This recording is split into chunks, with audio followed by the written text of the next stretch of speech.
Students math class 7 exercise number 7.4 शुरू था। तो इसका क्वेश्चन नंबर 1 कल की वीडियो में हल किया था और आज हल करने जा रही है क्वेश्चन नंबर 2। क्वेश्चन नंबर 2 है सॉल्व द फॉलोइंग पोलिनोमियल्स।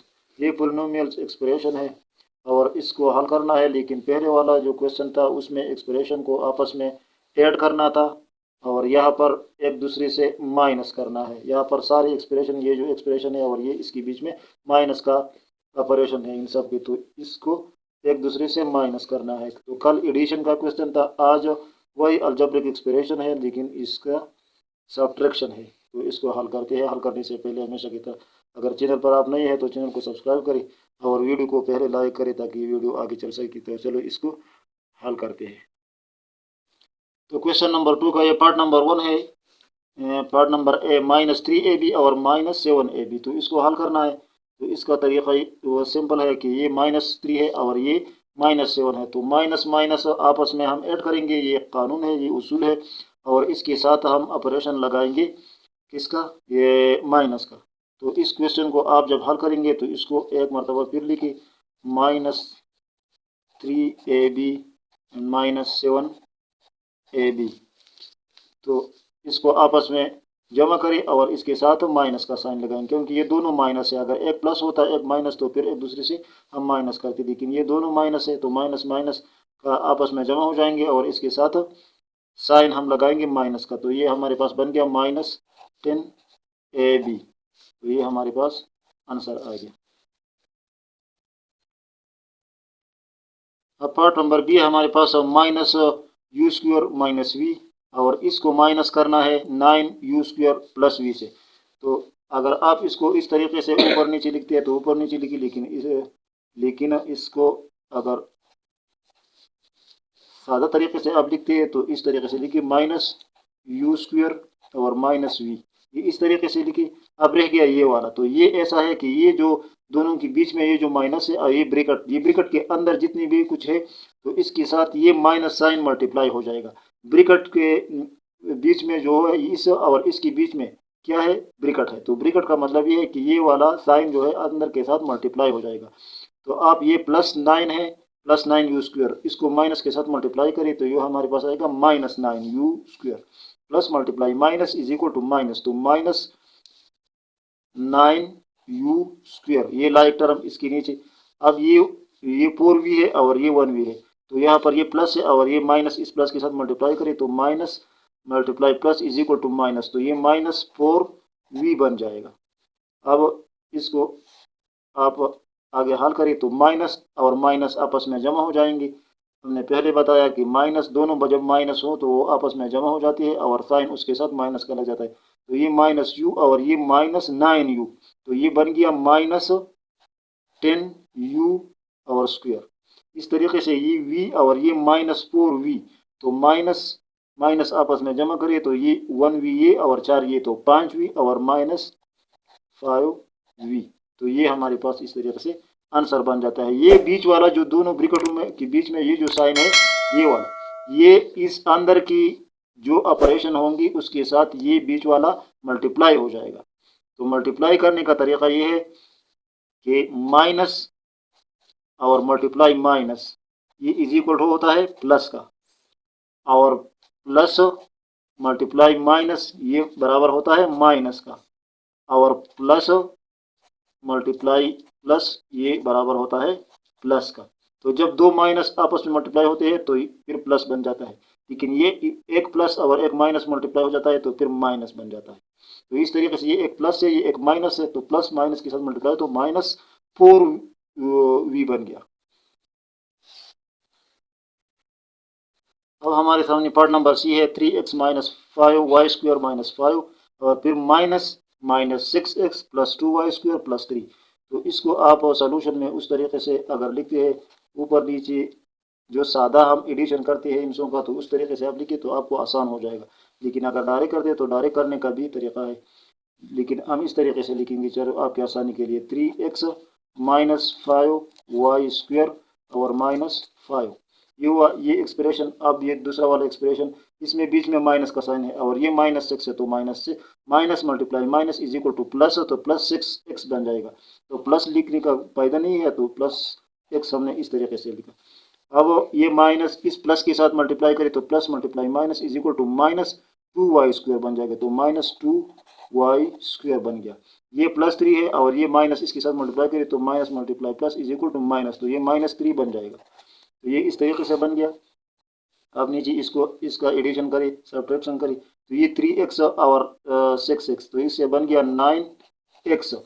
अगर ये मल्टीप्लिकेशन होता तो फिर ये 6 और 3 आपस में मल्टीप्लाई होता और x का पावर बन जाता 2, लेकिन ये एडिशन सब्ट्रैक्शन में पावर जो है वो जमा नहीं होता। तो इस तरीके से ये इसकी कोएफिशिएंट हमने जमा किए तो 9 बन गया और x। फिर ये -4 और -2, ये -4y -5y² और -2y², ये जो है ये आपस में जमा हो जाएंगे और साइन माइनस का लगाएंगे तो -7y² हो गया। और ये -5 और -3 आपस में जमा हो जाएंगे और साइन आपस में बीच में हम माइनस का लगाएंगे तो -8 हो गया। तो इस तरीके से इसका आंसर बन गया। अब पार्ट नंबर डी है x² - 5x + 9 और -10x² + 3x - 2।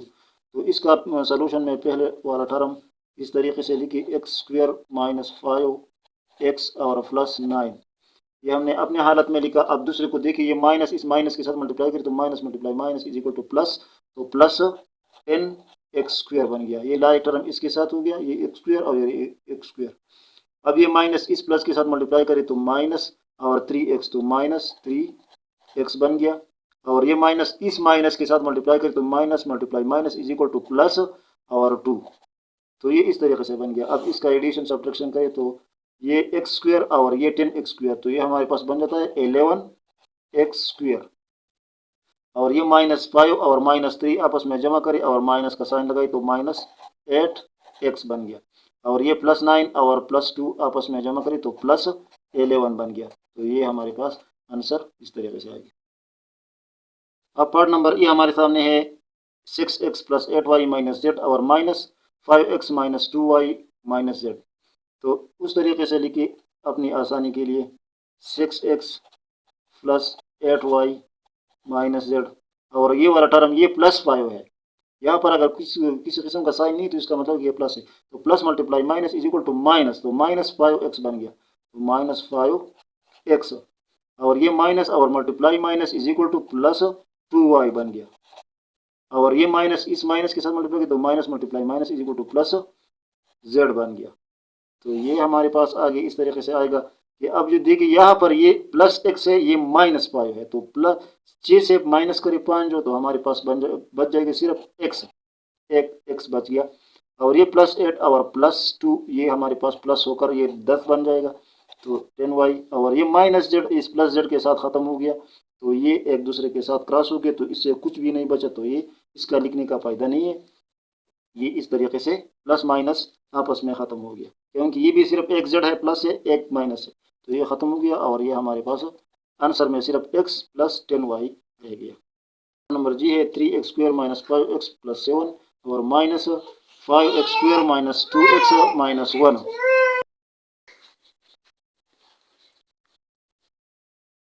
तो इसका सलूशन हम इस तरीके से करेंगे ताकि ये तरीका आपको समझ भी आ जाए। इस पहले वाले टर्म को अपने हालत में लिखी, 3x² - 5x और +7, ये तो हो गया पहला टर्म। अब ये दूसरा टर्म है, ये +5 है, ये यहाँ पर माइनस है, तो इसके साथ ये माइनस मल्टीप्लाई करें तो plus multiply minus is equal to -5x² बन जाएगा। और ये माइनस इस माइनस के साथ मल्टीप्लाई करें तो minus minus is equal two plus, तो +2x बन जाएगा। और ये माइनस इस माइनस के साथ मल्टीप्लाई करें तो +1 बन जाएगा। तो इस तरीके से ये बन गया। अब लाइक टर्म ढूंढिए इसमें, तो इसमें आप लाइक टर्म ढूंढिए, तो यहाँ पर 3x² है, यहाँ पर -5x² है, ये आपस में लाइक टर्म है। इस तरीके से आप समझिए, इसको इस तरीके से हल करना अच्छा है। तो ये +3 है, ये -2 है, तो -5 है, तो -5 से 3 आप हटाइए तो हमारे पास बच जाएगा -2x²। तो ये टर्म जो है ये आपस में हल हो चुका, इसका काम तमाम हो गया। अब ये हो गया -5x तो ये -5x है और यहाँ पर +2x है। तो इस -5 से आप +2 हटाइए तो हमारे पास बच जाएगा -3x। इसका काम भी तमाम हो गया। ये वाला टर्म और ये वाला टर्म ये आपस में लायक है। अब ये कांस्टेंट +7 है और यहाँ पर कांस्टेंट +1 है, ये आपस में लायक टर्म है। तो +1 और +7 हमारे पास बन जाएगा +8। तो इस तरीके से इसका आंसर बन गया। ये इस तरीके से आप डायरेक्ट हल करने की कोशिश करें तो अच्छा होगा। ऊपर नीचे लिख कर वो तरीका जो है वो बच्चों वाला तरीका है। अब पार्ट नंबर एच है 7a³ + 9a - 1 और -+2a³ - 5a + 9।